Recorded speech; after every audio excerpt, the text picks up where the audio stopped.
Good afternoon. One more video to sort of give you guys a little bit of help on completing the square when your a value is not equal to 0.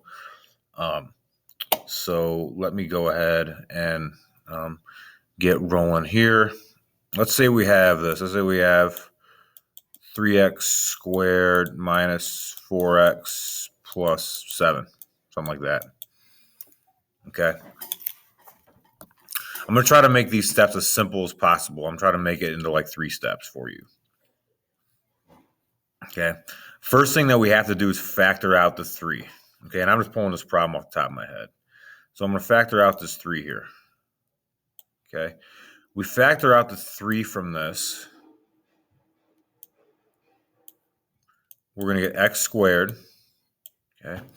And then when we have minus 4, all right, we factor out a 3 from negative 4. What we're left with is negative 4/3 x. So we have negative 4/3 x right there. And then we're going to leave a little space, and then we'll plus 7.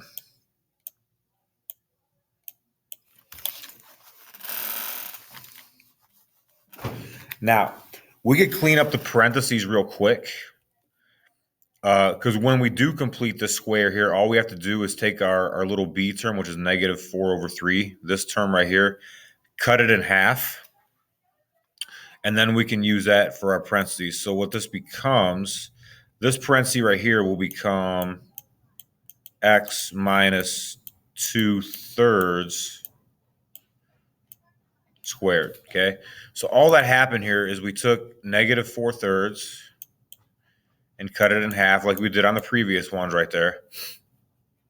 All right, and it's going to be x minus that 2/3 squared. Okay, now to balance this out, we need to subtract. We need to subtract b squared over 4a. All right, we need to subtract b squared over 4a. So come in there. This is our b, negative 4. That's our a of 3. Okay, so we got to subtract b squared over 4a.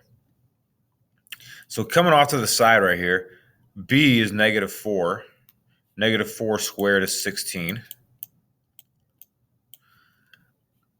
A is 3, so 4 times 3 is 12.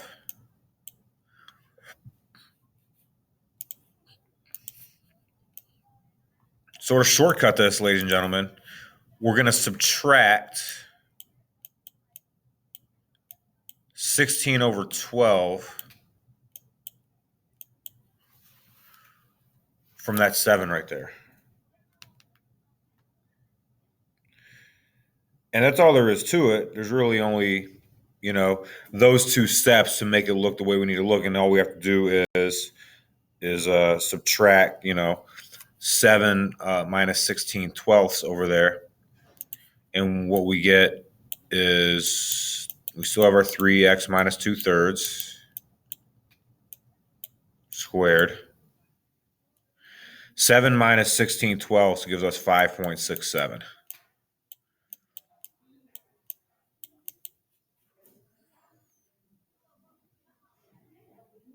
Okay, so 3 kind of simple steps. Factor out your a term. All right.